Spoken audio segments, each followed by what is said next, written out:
শিমুল chairman একটা ইট দিয়ে আমার মার মাথার কাছে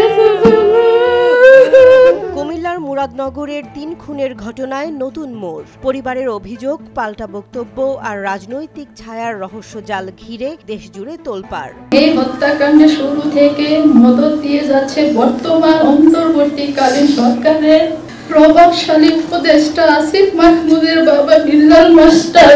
একদিকে মা ছেলে মেয়েকে হারানো নারীর কান্না ও প্রতিশোধের আকুতি, অন্যদিকে অন্তর্বর্তী সরকারের উপদেষ্টা আসিফ মাহমুদের বিস্ফোরক পাল্টা দাবি, আমার বাবার নাম ঢোকানো হয়েছে রাজনৈতিক স্ক্রিপ্টে নাটক সাজিয়ে। সোমবার জাতীয় প্রেসক্লাবে নিহতদের পরিবার সংবাদ সম্মেলন করে সরাসরি অভিযোগ তোলে এই ট্রিপল মার্ডারের নির্দেশদাতা উপদেষ্টা আসিফ মাহমুদের বাবা বিল্লাল মাস্টার। পরিবারের সদস্য রুমা আক্তার বলেন, বিচার চাইতে গিয়ে উল্টো নিজের জীবন নিয়ে পালাতে হচ্ছে। এই হত্যাকাণ্ডে মদত দিয়েছেন বিল্লাল মাস্টার, তার প্রভাবেই প্রাণ গেছে আমার মা, ভাই ও বোনের।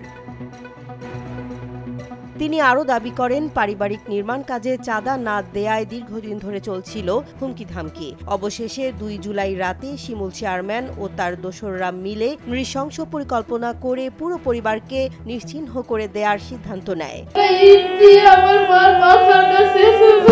তবে এরপরই নাটকীয় মোড়। সোমবার রাতেই নিজের ফেসবুক পেজে একটি ভিডিও বার্তা পোস্ট করেন ক্রীড়া উপদেষ্টা আসিফ মাহমুদ সজীব ভুইয়া। সেখানে তিনি বলেন, আজ ১.৫ মাস পর সংবাদ সম্মেলনে স্ক্রিপ্ট পড়ে আমার বাবার গ্রেফতার চাওয়া হলো, অথচ এর আগে নিজের মুখেই ওই নারী বলেছিলেন উপদেষ্টার বাবা জড়িত থাকলেও থাকতে পারে। এখন আবার পুরো দায় চাপানো হলো বাবার ঘাড়ে। ফেসবুক পোস্টে যুক্ত করা ২টি ভিডিও ক্লিপে দেখা যাচ্ছে, একটিতে ভিকটিম পরিবারের সদস্য সরাসরি অভিযোগ করছেন হত্যার পরিকল্পনা হয়েছে উপজেলা বিএনপির যুগ্ম আহ্বায়ক শাহ আলমের বাসায়। অন্যটিতে নিহতদের এক স্বজন বলছেন, আমাদের উপদেষ্টার নাম বলার জন্য স্থানীয় বিএনপি নেতারা চাপ দিচ্ছে।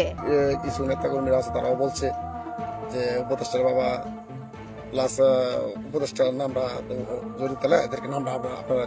তীব্র প্রতিক্রিয়ায় উপদেষ্টা আসিফ লেখেন, আজকের সংবাদ সম্মেলনে শুধু একটি স্ক্রিপ্ট পড়ে আমার বাবার গ্রেফতার চাওয়া হলো, অথচ যার বাড়িতে হত্যার পরিকল্পনার কথা বলা হচ্ছে তার বিচার চাওয়া হলো না। কিন্তু কেন? তিনি গণমাধ্যমকে আহ্বান জানান, ফ্যাক্ট চেক করুন, মাঠে যান, এলাকাবাসীর কথা শুনুন। কারা এই নোংরা ফ্রেমিং করছে প্রমাণ হাতে চলে আসবে।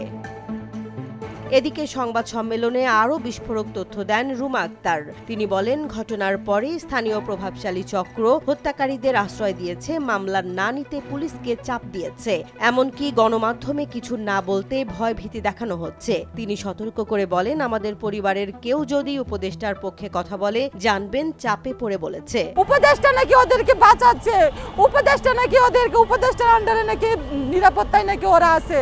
যদি নাই থাকবে তাহলে ওরা কেন ধরা পড়ে না বলেন? প্রশ্ন থেকেই যায়, এটি কি সত্যিই প্রতিশোধের অভিযোগ নাকি একটি গভীর রাজনৈতিক স্ক্রিপ্ট? গণমাধ্যম কি পারবে সত্য উন্মোচন করতে? কারা আসল অপরাধী আর কারা ভিকটিম হয়েও আজ রাজনৈতিক ষড়যন্ত্রে ব্যবহৃত?